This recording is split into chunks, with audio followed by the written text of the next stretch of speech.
Maasdorp says the bank is happy with the positive feedback it's received from rating agencies. Standard & Poor's recently gave the bank a AA+ grading. Maasdorp spoke to our reporter Mzwai Mbeje at the Forum on China-Africa Cooperation currently underway in Beijing. We understand that the S&P has just graded you. Just tell us more about it. Yeah. So for a multilateral development bank, as the BRICS New Development Bank is in that universe, it's very important to have an international credit rating. The reason why that's important is because in the international capital markets, a high credit rating means that you are very credit worthy, right? It means that we can raise money cheaper in the debt capital markets. What we then do is we are able to on-lend those resources for infrastructure projects and sustainable development much cheaper than what would have been the case if we had a low credit rating. So about 4 weeks ago, Fitch, one of the three leading rating agencies, awarded a AA+ rating to the New Development Bank. And 3 days ago, S&P, another one of the leading global rating agencies, also affirmed a AA+ credit rating to the bank. Now that's significant for two reasons. Firstly, when you look at the 5 BRICS countries, the average rating of our countries is only BBB-, which means that it's significantly lower. So the first critical aspect about the bank now is that it is now able to fully join our other multilateral development banks to be able to issue bonds in the international capital markets and fully function. Before, this was a dream. Today, it is reality. The bank is now able to fully conduct its business.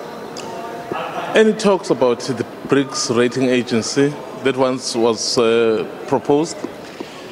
The idea of the BRICS rating agency is something that has been discussed for a few years now, and essentially what the BRICS countries have articulated is a need for broader voices to emerge, because I think the leaders have articulated this view that there's a concentration, there's a few rating agencies that dominate the rating universe. S&P, Moody's and Fitch, as you might know, probably accounts for more than 90% of the global ratings. That will continue to be the case for a long time because these institutions are very old. They were established almost 100 years ago. It will take a long time for other agencies that exist and that are created to establish its credentials, develop their methodologies and gain the recognition. So there is still an active dialogue, I understand, amongst the BRICS countries to create something that could play a role in emerging markets over time. Forum for China-Africa Cooperation taking place from tomorrow. So what opportunities do you see there? These African countries coming to China, with China, really a lot of talking.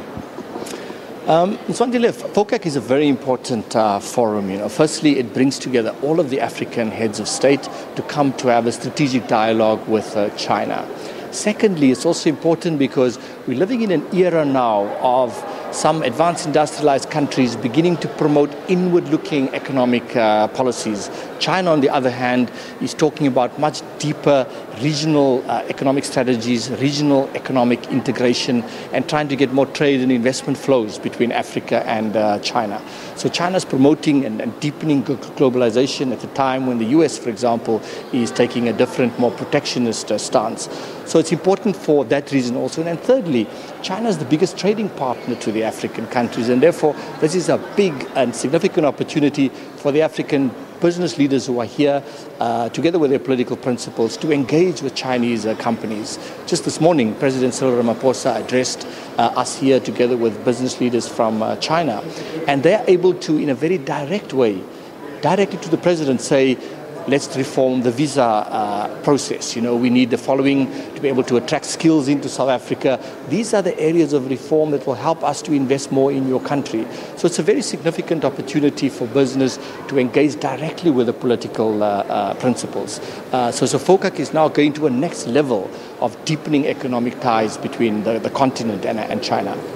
The role of the New Development Bank in this forum? So the New Development Bank now only comprises of the 5 BRICS countries.